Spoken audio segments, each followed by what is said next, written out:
So hello everyone, কেমন আছেন সবাই? নিশ্চয়ই সবাই ভালো আছেন, সুস্থ আছেন। আমিও ভালো আছি। হঠাৎ করে বাসায় গেস্ট, আর আমি কি কি রান্না করলাম সেটা আপনাদের সঙ্গে শেয়ার করলাম। এই ব্লগটা দেখতে থাকবেন, আশা করি ভালো লাগবে। তো অফিস থেকে যখন বাসায় আসলাম, বাসায় আসার পরে শুনি যে হচ্ছে একটা গেস্ট আসবে। গেস্টটা হচ্ছে কে গাইজ জানেন? গেস্টটা হচ্ছে আমার পরের ফ্রেন্ড। আর ফ্রেন্ড বলে কথা, রান্না তো করতেই হয়। আর আমার এই বরের ফ্রেন্ডের কথা শুনে আমার ফ্রেন্ডগুলোর কথা খুব মনে পড়লো।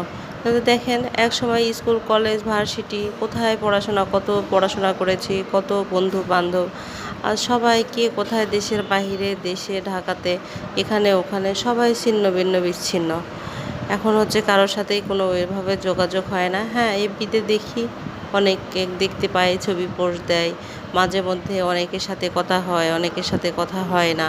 কিন্তু যেগুলোই ফ্রেন্ড থাকুক না কেন, আমার যে স্কুল লেভেলের ফ্রেন্ড, এদের সাথে সেই রকম যোগাযোগ করতে পারি না। কিন্তু এদের কথা আমার এত মনে পড়ে, বিশ্বাস করেন, কিছু কিছু বান্ধবী আমার ছিল, তাদের হচ্ছে কথা খুব মনে পড়ে, খুব মিস করি গাইস। কিন্তু আমি সময় করে উঠতে পারি না, যেতেও পারি না, তারাও আসতে পারে না। এখন বুঝেনি তো, সংসার, চাকরি বাকরি, বাচ্চা কাচ্চা সব কিছু নিয়ে হাজার ব্যস্ততার মধ্যে সময় পার করতে হয়। কিন্তু এই দিনগুলো খুব মনে পড়ে। আর ওই লাইফটা যে কী লাইফ ছিল গাইস, সেটা হচ্ছে আপনারা হয়তো বা জানেন, কিন্তু আমি খুব মিস করি ওই লাইফটা। সেই ছোটোবেলার কথা খুব মনে পড়ে। কিন্তু মনে পড়া সত্ত্বেও কিছুই করার থাকে না, কিছুও করতে পারি না। এটাই বিধাতার লিখন, তাই না? এ তো দেখতে পাচ্ছেন, গেস্ট আসবে, কি রান্না করব।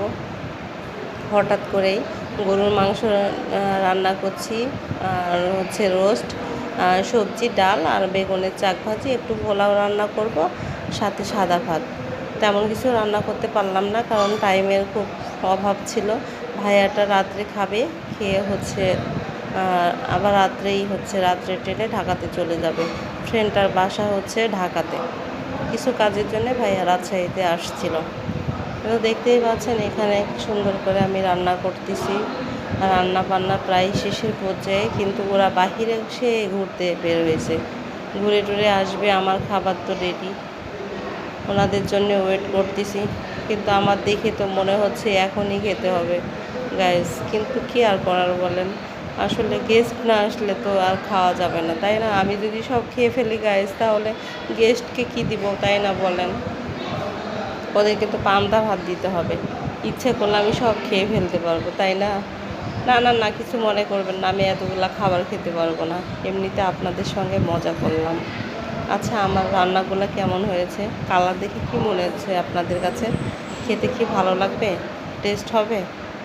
জানি না টেস্ট হবে কি না, তবে আমার রান্নাটা হচ্ছে, আমি নিজে নিজেই প্রশংসা করি। আমার রান্না খেয়ে সবাই বলে যে রান্নাটা অনেক টেস্টি, এবং আমার হাতের রান্না সবাই পছন্দ করে। তো দেখতে পাচ্ছেন, এখানে হচ্ছে সব সুন্দরভাবে সাজিয়ে নিয়েছি। এখন খাবার দাবারের পালা, দেখা যাক কখন আসে। তারপরে খাবার দাবার শেষ করব। রাত তো অনেক বাজে, এখন রাত প্রায় 11টার দিকে, 11টার মতো বেজে গেছে। ওরা শুধুমাত্র আসবে, খাবে, আবার চলে যাবে ভাইয়াটা। বুঝতেই পাচ্ছেন, অনেক কষ্ট করে রান্নাগুলো করেছি, অনেক তাড়াহুড়া করে রান্না করেছি, কারণ সময় থাকে না গাইস, বুঝছেন? এখন মেহমান হচ্ছে আল্লাহর দেওয়া শ্রেষ্ঠ উপহার, তাই না? আর হচ্ছে যখন মেহমান বাসায় আসে, খুব ভালো লাগে একটু কথা বলা, গল্প করা, তারপরে অনেক কিছু মানে শেয়ার করা, তাদের বাড়িতে আমাদের যাওয়া, তারা আসা, অনেক কিছুই ভালো লাগে। কিন্তু সময় সুযোগ করতে পারি না, ওইভাবে যেতেও পারি না। কিন্তু যেতে তো হবেই, তাই না? মনটাকে ফ্রেশ রাখার জন্যে আমরা হচ্ছে সব কিছুই করতে পারি। আমি অন্তত একটু ঘুরে বেড়ানো বেশি পছন্দ করি। সবাই ভালো থাকবেন, সুস্থ থাকবেন, আমার জন্য বেশি বেশি দোয়া করবেন। Bye bye.